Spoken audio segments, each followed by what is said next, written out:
वाराणसी में मंगलवार को विश्वविद्यालय अनुदान आयोग के नए नियमों के खिलाफ बड़ा विरोध प्रदर्शन देखने को मिला। जिले के मुख्यालय के पास बड़ी संख्या में छात्र, युवा और विभिन्न सामाजिक संगठनों के लोग एकत्र हुए और सरकार और यूजीसी के खिलाफ नारेबाजी करते हुए अपना विरोध दर्ज कराया।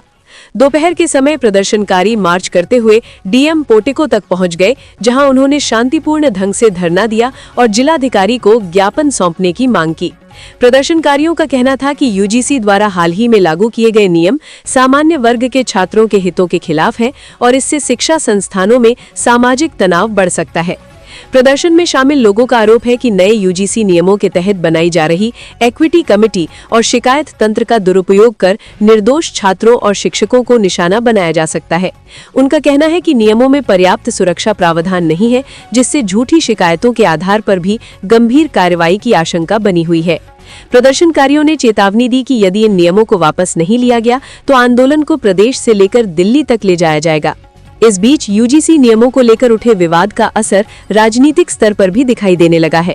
वाराणसी में भारतीय जनता पार्टी के एक बूथ अध्यक्ष विकास कुमार मिश्रा ने अपने पद से इस्तीफा दे दिया। बताया जा रहा है कि इस्तीफे का पत्र सामने आते ही उस पर इस्तीफा वापस लेने और पत्र डिलीट करने का दबाव भी बनाया गया, जिससे मामला और संवेदनशील हो गया है। गौरतलब है कि यूजीसी यानी यूनिवर्सिटी ग्रांट्स कमीशन देश में उच्च शिक्षा को नियंत्रित करने वाली शीर्ष संस्था है, जिसकी स्थापना 1956 के अधिनियम के तहत की गई थी। यूजीसी का कार्य विश्वविद्यालयों और महाविद्यालयों के लिए शिक्षा मानक तय करना, अनुदान देना और गुणवत्ता सुनिश्चित करना है। हाल ही में यूजीसी ने promotion of equity in higher education institutions regulations 2026 नाम से नए नियम अधिसूचित किए हैं।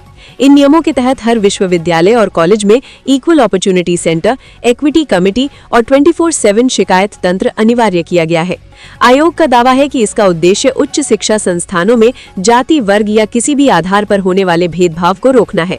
हालांकि इन नियमों को लेकर देश के कई हिस्सों में विरोध तेज हो गया है। खासकर सामान्य वर्ग के छात्र और संगठन इसे एक तरफा बताते हुए कह रहे हैं कि इससे शिक्षा संस्थानों में डर और अविश्वास का माहौल बनेगा। वहीं केंद्र सरकार और शिक्षा मंत्रालय का कहना है कि नियमों का दुरुपयोग नहीं होने दिया जाएगा, लेकिन इसके बावजूद विरोध थमता नजर नहीं आ रहा। वाराणसी में हुआ ये प्रदर्शन साफ संकेत देता है कि यूजीसी के नए नियम अब केवल शिक्षा नीति का विषय नहीं रहे, बल्कि ये सामाजिक और राजनीतिक बहस का केंद्र बन चुके हैं। आने वाले दिनों में इस मुद्दे पर आंदोलन और तेज होने की संभावना है।